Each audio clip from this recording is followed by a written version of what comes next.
Dan saudara, pengusutan kasus pagar laut terus bergulir dengan ditemukannya dugaan pencatutan identitas warga untuk membuat sertifikat hak milik dan sertifikat hak guna bangunan di area pagar laut Kabupaten Tangerang, Banten. Namun soal tersangka, polisi menyatakan masih bergantung pada gelar perkara yang dilakukan pekan depan.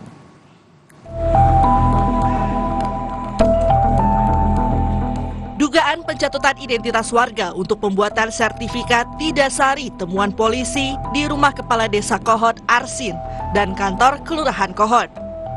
Dari penggeledahan, polisi menemukan alat pembuatan dokumen palsu yang juga sudah diakui Arsin.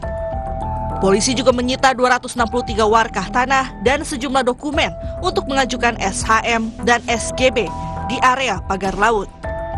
Direktur Tindak Pidana Umum Bareskrim Polri, Brigjen Juhandani Raharjo Puro bilang, temuan ini memperkuat hasil pemeriksaan terhadap warga yang membenarkan adanya pencatutan identitas seperti KTP untuk memasukkan sertifikat hak milik dan hak guna bangunan di area pagar laut.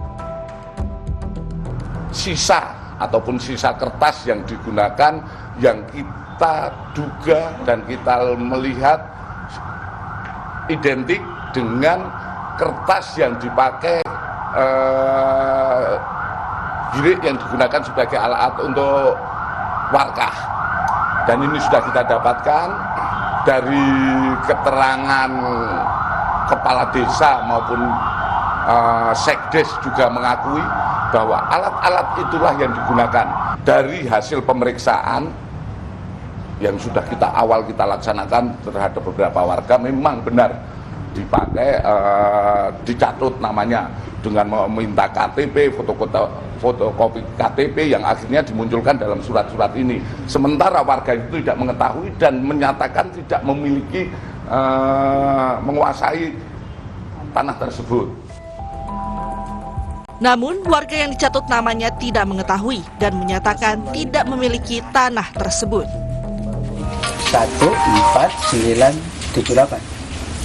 1,4 hektar. Tapi sebelumnya Bapak itu punya lahan di daratan atau? Saya sama sekali nggak punya, Pak. Semeter pun saya nggak punya. Di laut. Kalau di daratan? Di darat pun saya nggak punya. Apalagi itu di laut. Itu laut kan laut negara, Pak. Tapi tiba-tiba ada penerbitan itu, Pak. Iya itu, Pak. Mereka tiba-tiba pinjam KTP anak ya, Bapak. Anak saya. Terus langsung diambil begitu aja. Kemudian yang selebihnya saya nggak tahu ya, tahu-tahu jadi begini.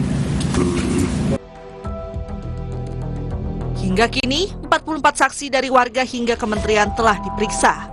Polisi menduga Kades Kohod Arsin mencatut nama warga untuk menerbitkan girik palsu. Meski sudah memeriksa sejumlah saksi, belum ada satupun tersangka yang ditetapkan.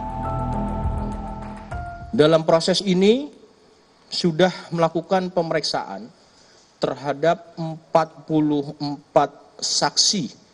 Ya, teman-teman menanyakan siapa saja, tentu ini dari ada masyarakat, ada perangkat desa, ada kepala desa, kemudian ada juga dari pemerintah daerah setempat, termasuk dari kementerian. Tentu ini langkahnya pada status saksi, ya.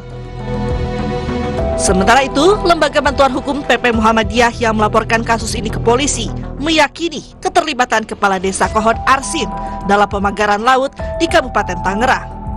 Ketua Riset dan Advokasi LBH PP Muhammadiyah Gufroni berharap seluruh yang terlibat dalam kasus pagar laut dapat dikenai sanksi hukum.